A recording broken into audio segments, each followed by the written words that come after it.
আসসালামু আলাইকুম ওয়া রাহমাতুল্লাহি ওয়া বারাকাতুহু। সম্মানিত হাজিরিন, আপনারা কেমন আছেন? আশা করছি অনেক ভালো আছেন ও সুস্থ আছেন।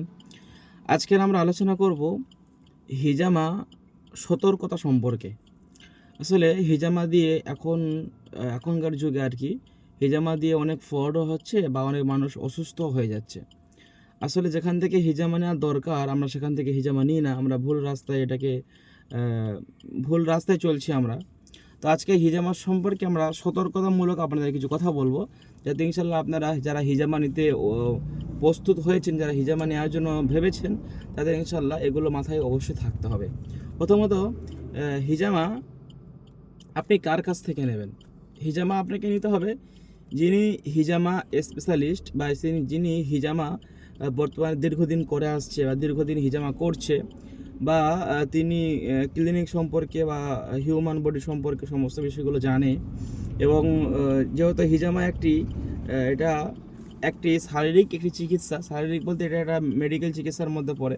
সেক্ষেত্রে শরীরের প্রেশার সম্পর্কে ধারণা থাকা দরকার, ডায়াবেটিস সম্পর্কে ধারণা থাকা দরকার। তো এই বিষয়গুলো যাতে ধারণা থাকে সেখান থেকে আপনার চিকিৎসা নিতে হবে। অথবা আমরা দেখি যে কেউ একজন শুধুমাত্র আমরা যেমন ভিডিওগুলো ছাড়ি, যে সে ভিডিও দেখেছে, একটা ভিডিও দেখার পরে সে হিজামা করা শুরু করে দিয়ে বিলেট নিয়ে সে হিজামা করা শুরু করে দিয়েছে।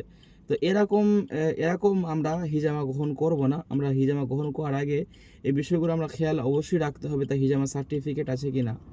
যেমন আলহামদুলিল্লাহ আমাদের সার্টিফিকেট আপনারা দেখেছেন ইন্টারন্যাশনাল সার্টিফিকেট, এবং আমরা বহু ডাক্তার থেকে প্রশিক্ষণ নিয়ে আমরা আলহামদুলিল্লাহ হিজামা কমপ্লিট করেছি। এরপরে বিভিন্ন রকম গাইডলাইন্স ইনশাল্লাহ আমরা মানতে হয় আমাদের। যেমন আমাদের হিজামা করতে গেলে অবশ্যই আপনাদের দরকার হবে যে হাইজিন মেনটেনের বিষয়গুলো আপনাদেরকে মাথায় রাখতে হবে।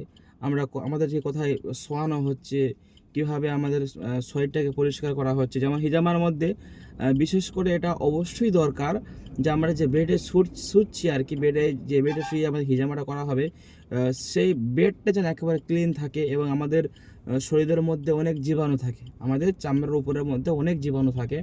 প্রথমে আমাদের কাজ হলো আমাদের শরীরটাকে একেবারে স্যানিটাইজ করে নেওয়া, যে জীবাণুটা যাতে মুক্ত হয়ে যায় সেরকম বিষয় করা। যে হিজামা করবেন তার কাছে অবশ্যই হাতে গ্লাভস পরা অবশ্যই দরকার।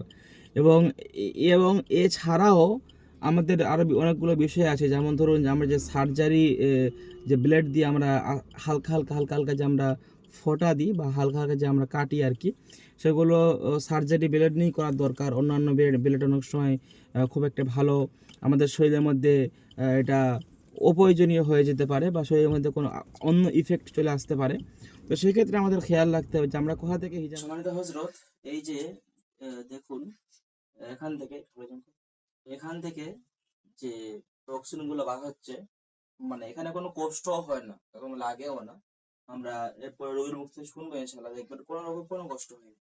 আমরা জাস্ট আমাদের পয়েন্ট হিসাবে, আমাদের যে শূন্য পয়েন্ট আছে, অথবা ব্যথার জন্য ব্যথার পয়েন্ট, শোল্ডারের জন্য শোল্ডারের পয়েন্ট, ব্যাক পেনের জন্য ব্যাক পেনের পয়েন্ট রয়েছে। তো আমরা এখানে সাপোজ ভাবে আমাদের যে এখনকার যে পয়েন্টে আমরা করছি, তো এখান থেকে আমরা পয়েন্টে এটাকে যখন আমরা কিছুক্ষণ রেখে দিই, ওটা তখন আর লাগে না। আমরা হালকা টাচের মাধ্যমে আমরা উপরে যে পাতলা যে অংশটা, এটাকে চামড়াও বললে হবে, উপরে যে একেবারে পাতলা অংশ হালকা আমরা দাগ দিয়ে বুঝতেই পারবেন না। এরপর আমরা চাপ দিলে ভ্যাকুয়ামের সাহায্যে এই বদ রক্তগুলো হবে বার হয়ে আসে। বলবেন হুজুর এখান থেকে তো রক্ত বার হচ্ছে না, এটা হচ্ছে ড্রাই কাপিং এর মধ্যে রক্তক্ষরণ করা হয় না, বার করা হয় না। এগুলো ওয়েট কাপিং এর মাধ্যমে এগুলো বার করা হয়েছে আলহামদুলিল্লাহ। এভাবেই আমাদের হেজামা হয়। এবং বিস্তারিত আমরা